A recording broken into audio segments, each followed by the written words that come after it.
Hi, it's Catherine here from wiseoldowl.slt.com. Now, this week's post is all about developmental language disorder. Have you heard of it? Well, there's been a big change in terminology in the world of speech and language therapy. And if you haven't heard about it, it might not be that surprising because speech and language therapists are only getting the hang of it themselves. But it's an important change, and it's important that everyone involved with children with this difficulty are being consistent in its use. So listen up. Everyone these days has heard of ASD, ADHD, dyslexia. So why are language disorders so poorly understood? Well, in the past, children with difficulties understanding or using spoken language were described as having a specific language impairment. However, experts in the field didn't feel that this truly represented the difficulties that these children were having. Dorothy Bishop is a highly respected professor of developmental neuropsychology at the University of Oxford. She's been researching language disorders for longer than I've been alive, and so she really knows her stuff. She was frustrated with the lack of public knowledge in this area and around language disorders, so she carried out a consensus study in 2016. She, Maggie Snowlin, and her team delved into other professionals' opinions of what the definition of a specific language impairment was, and immediately saw the issue. Nobody could agree. So, yet SLI was not being used to describe children because specific suggests that no other issues, and of course language disorders can occur with other difficulties.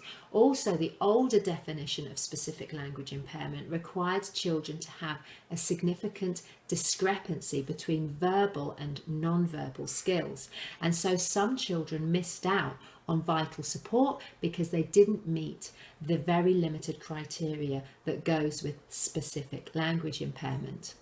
So through an anonymous consensus process, a new term has been born, and that is developmental language disorder. And I like it because it better reflects the type of difficulties that these children have. But that does beg the question, what is developmental language disorder?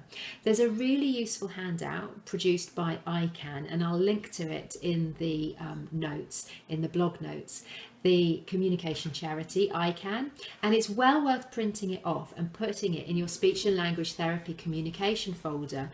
You do have one, right? If you don't, ICANN has fantastic resources and leaflets for staff, and I generally link a useful PDF every week in my own blogs as well that you can pop in there. In a nutshell, developmental language disorder is a condition where children have problems understanding and/or using spoken language. It's a tricky one to diagnose or understand because we don't yet know what causes it. There's no medical test, there's no brain scan or blood test that can pick it up, but we do know that there is a genetic link.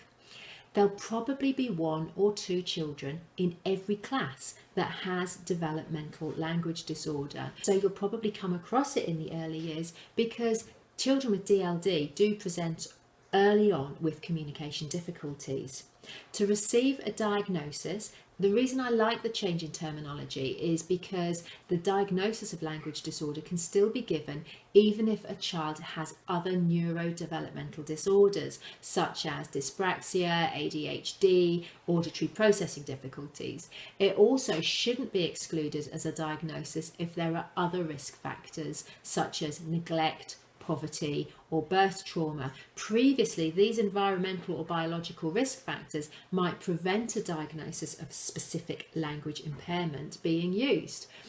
So it's really useful to familiarise yourself with this new terminology. As speech and language therapists, we've always questioned why there's so little public knowledge around language disorder when everyone seems to know about ASD, ADHD. And it's really hoped that with this new terminology, along with promoting awareness, then this will help to change this. There's a hashtag being used to raise awareness, and that's DevLangDis, and if you were to search for that, you would find a heap of information around this new terminology. So I really would encourage you to find out more so that we can ensure that these children with developmental language disorders get the support that they so desperately need.